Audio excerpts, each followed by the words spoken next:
Okay, so you're telling me there's a monster movie with practical effects made in my hometown, London, Ontario.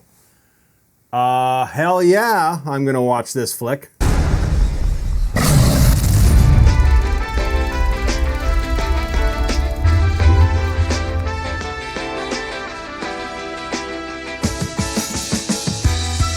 Hey guys, welcome to Happywax TV. And okay, whoa. Just take it easy. I can already see the comment section saying you better not have liked this movie and this movie was not very good and blah, blah, blah. Just because it's in your hometown, you better not be fucking, pumping it up and... Okay, hold the fuck on. I may have jumped the gun a little bit with my excitement because this movie was filmed in my hometown, and yes, it has a practical monster in it.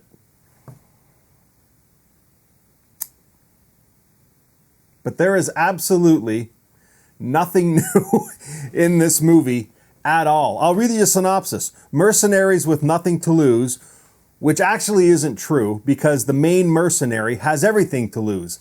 He's married and he's got a kid on the way. So I don't know who wrote this synopsis, but it's wrong right off the start. But mercenaries with nothing to lose are hired to rescue a bioengineer imprisoned in a Cold War bunker.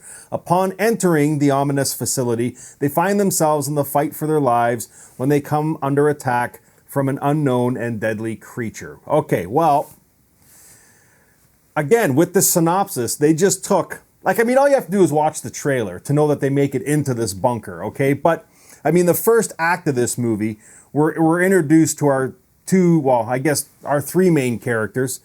James Beckett, his buddy Marshall, who are the mercenaries, and then Chloe is the bioengineer that they're trying to extract from the inside of this bunker after they receive her distress call and promising them, tons of cash and blah, blah, blah. But Beckett has this kid on the way, and his wife doesn't want him to go, but it's the same old cliche story. This is my last time doing this and all that sort of stuff and whatever. So they get there, okay? And again, this is all in the first act. So they get to this bunker, okay, and they have this secret location to get in because the bunker's on lockdown because it's been locked from the inside. And then there's these Russian mercenaries or whatever the hell they are, and they're there as well trying to get in so they can steal the secret of what's inside this bunker. So the first act, there's this big outdoor firefight, which was okay. Again, this is not like a huge budget movie. I know I'm kind of ripping this movie to start, but at the end of it, it really wasn't that bad. It's not great. It's really nothing new being told here. It's just, creature inside a bunker attacking these guys. They run around for 90 minutes. That's more or less what it is. But the first act, the first 30 minutes is fairly decent. There's gun battles back and forth with the mercenaries and these Russian guys. And, it's got the old cliche running in the woods while these explosions go off beside them and stuff. And it just makes me laugh when I see stuff like that. Because they're literally running and this explosion goes off beside them, less than probably 3 feet away from them. You'd think to God they'd explode or there'd be some shrapnel that hit them, but nothing. It's just for effect. It's oh boy. But it is what it is. And that's the first act. This gunfight, then they find their way in. You know what I mean? If you can get through that. And then once they get in there, listen, they try and do the old... surprise ending in the third act and stuff. But God, honestly, they give it away literally 5 minutes into the second act when the bioengineer starts puking in a garbage pail. And I'm thinking, okay, she's fucking pregnant. Listen, I don't want to spoil this movie for you, which I probably just did, but whatever. They make it so stupidly obvious that she's pregnant. And why would they do that? Obviously, because she's got something wrong with her. There's either something inside her, or there's just, there's something they're not telling you. So they give it away way too early. And all you're doing is waiting for the reveal in the third act to prove that you're right. At least that's what I was doing. I will give it props though, because it was, nicely kind of filmed. It's got an hour and a half runtime, but there's no real I mean, there's no real slow points in this film. The action keeps going, as cheesy as it is. And I mean, the dialogue is, for the most part, terrible. It's, I don't know. And then they've got the, Marshall kind of plays like the Jar Jar Binks, where he's, this goofy guy that's always cutting one-liners, and he's more annoying than anything else. But I don't know. If you don't have anything else to do on a rainy Sunday afternoon, I mean, I would definitely watch this flick. I mean, I didn't hate it, but it could have been so much better.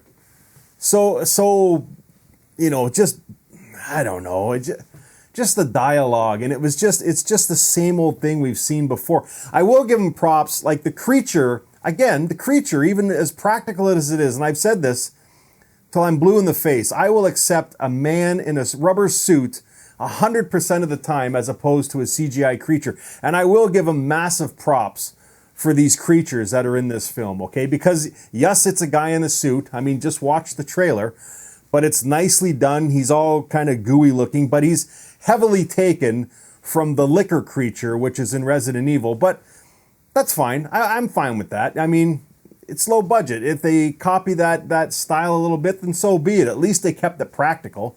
The gore in this movie, for the most part, is practical. In fact, the only thing that I could see that was CGI was some muzzle flashes, really. So, I don't know, for a practical monster movie filmed in my hometown, that might be a smidge bias, you know what I mean? But to give it a rating, I'll probably give it a 5, 5.5. Again, I didn't hate this flick, and it's on Shudder. So if you sign up for a Shudder subscription, you're paying $5 a month. So really, you're not paying anything to watch this movie. You really aren't. So it's a freebie, more or less.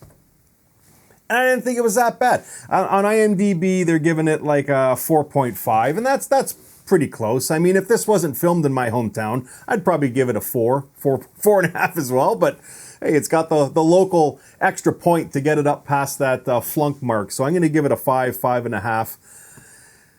Yeah. Could have been better? Absolutely. But it's practical. You don't see that a lot in lower budgeted movies nowadays. They always try to go the route of this CGI bullshit, and it fails miserably. So at least they kept it practical in this. So anyways, Death Valley, it's on Shudder now. It's a Shudder original. If you've seen this flick, chime in and let me know what you thought of it.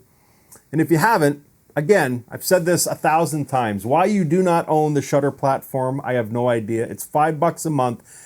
And lately, they have been pumping out the movies on there. There's absolutely, if you're a horror fan, that should be the one platform that you pay money for, because it is absolutely fantastic. It blows Netflix horror selection out of the friggin' water. It absolutely does. So anyways, if you haven't, go sign up, watch this movie, come back and let me know, guys. And until next time, take care.